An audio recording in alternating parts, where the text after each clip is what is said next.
Okay,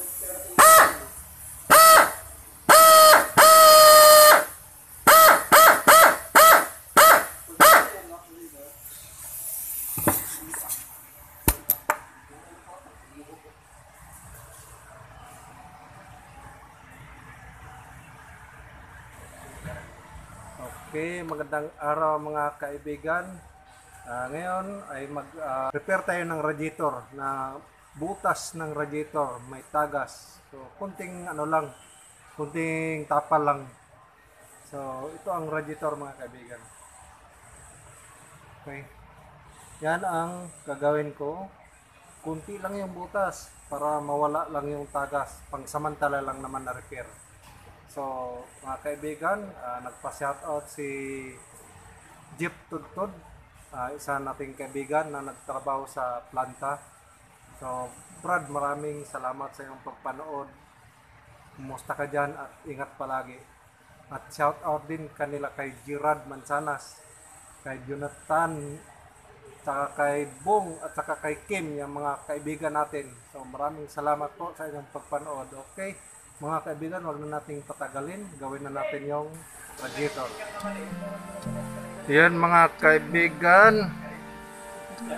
Tapalan ko lang yung butas ng radiator pang samantala para maitawid lang sa kabilang isla itong butas, oh.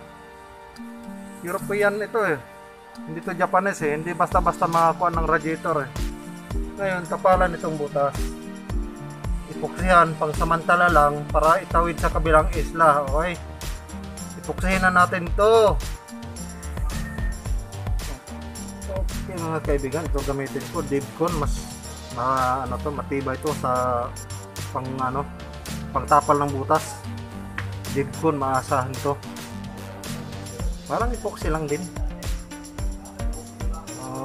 Okay, halo tayo. Kunti lang kailangan kasi maliit na yung butas. Okay. Hardener. Oh sus, ang dami na yan. Oh, mix.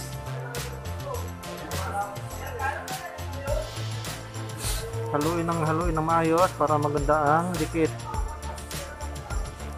Okay.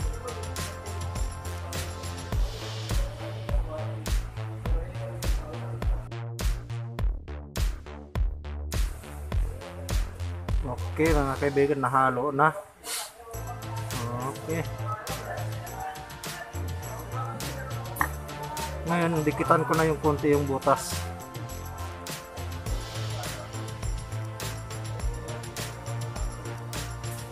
Pasalan na ang konti. Okay. Tapos, ito. Nag-cutting ako ng plate na manipis. Lagyan ko to ng epoxy Dibcon at idikit ko yan doon sa may butas. Okay, maliit lang.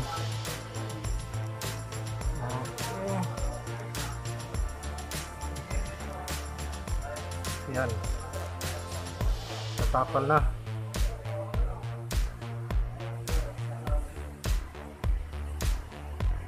Yan mga kaibigan, yan.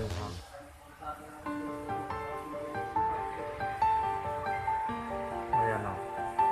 Pag tumigas yan, hindi na yan matutuklap. Dibcon ang ginamit o pandikit. Okay. Ngayon, patuyuin na lang yan kaibigan. Pag natuyo, pwede na isalpak sa sasakyan. Walang mabilhan dito sa Pinas eh, kasi ito oil cooler, transmission oil cooler. Tapos sa baba mayroong power steering cooler din, butas Ayan, walang makuhang pyesa dito sa Pinas, kaya pang tawid gutom lang to, pang samantalang pang matagalan. Okay, yun lang mga kaibigan, maraming salamat sa inyong pagpanood. Sana i-subscribe nyo rin ang channel ko, DOP TV. Okay. Karagdagan pa kaibigan, meron din itong sensor Kulat sensor din ito. Kaya mahirap maghanap ng radiator. Okay, yun lamang po. Maraming salamat.